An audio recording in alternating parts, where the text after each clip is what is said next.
ചാണ്ടി ഉമ്മൻ എന്നൊരു വ്യക്തിയുണ്ട് കേരളത്തിൽ. അദ്ദേഹം MLA ആണ്, പുതുപ്പള്ളിയിൽ ഇത്തവണയും മത്സരിക്കുന്നു. ഉമ്മൻചാണ്ടിയുടെ മകൻ.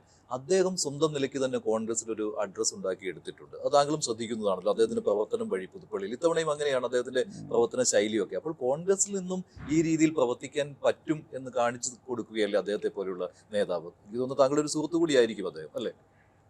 ചാണ്ടി ഉമ്മൻ്റെ രീതിയിൽ പ്രവർത്തിക്കുന്നു. പക്ഷേ ഇന്ന് അനിൽ ആൻ്റണിയോ അല്ലെങ്കിൽ ഈ പറഞ്ഞ മറ്റുള്ളവരുടെ ഉദ്ദേശം കോൺഗ്രസ്സിന് അകത്ത് നിന്ന് പ്രവർത്തിച്ച് കോൺഗ്രസ്സിൽ പ്രവർത്തിക്കാൻ സാധിക്കുമെന്ന് പ്രൂവ് ചെയ്യാനുള്ളതല്ല.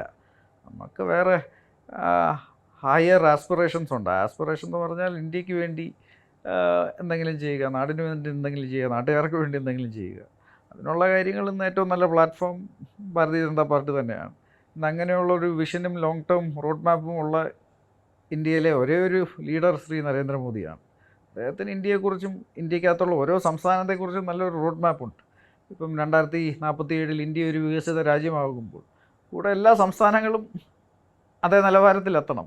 ഇപ്പോൾ കേരളവും ഒരു വികസിത കേരളമാകണം. നോർത്ത് ഈസ്റ്റ് ആയാലും ഫുള്ളി ഡെവലപ്ഡും ഫുള്ളി ഇൻ്റഗ്രേറ്റഡും ആയിട്ടുള്ള ഒരു റീജിയനായി മാറണം. അതുപോലെ മറ്റ് ബോർഡർ ഏരിയയിലായാലും അതിൻ്റേതായ ഓരോ ഫുള്ളി സുരക്ഷിതമായ ഏരിയകളാണ്.